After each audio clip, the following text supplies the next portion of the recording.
Peter Donov, Le livre des anges. Ange du sacrifice. Je vais expliquer, du point de vue occulte, le sens du mot sacrifice. Le sacrifice est une loi de croissance juste et de développement juste. Pourquoi? Parce que seulement ce qui grandit, se développe, fleurit et donne des fruits peut se sacrifier.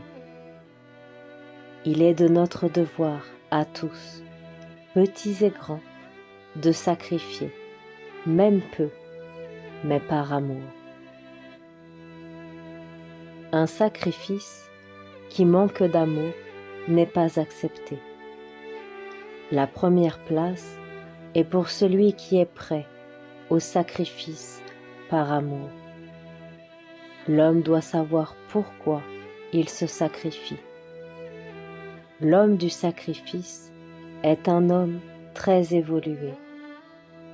Un homme qui se sacrifie pour une idée vit déjà dans le monde de l'âme, dans le cœur des autres.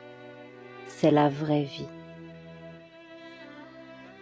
Le vrai sacrifice est un acte dans lequel participe le mental, le cœur et la volonté.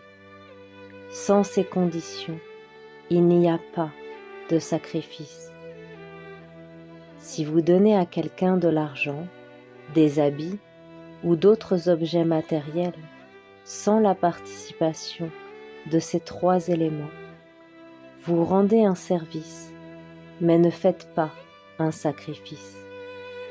Lorsque je dis qu'il faut sacrifier quelque chose, cela veut dire que tu donneras le meilleur de ce que tu as, de ce que tu possèdes à profusion, et non pas de ce que tu as en petite quantité. Nous n'avons en aucun cas le droit de dilapider à l'extérieur le capital de force que Dieu a déposé en nous. Vous pouvez donner seulement du surplus. Que signifie surplus? Je récolte de beaux fruits et je peux sacrifier ces fruits, mais non l'arbre lui-même.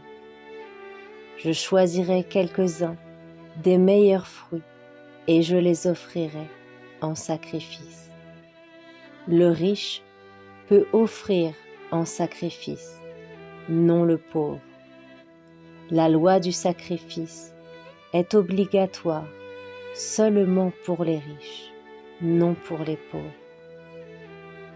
Dieu donne sa bénédiction à tout un chacun qui est prêt à se sacrifier, à faire sa volonté.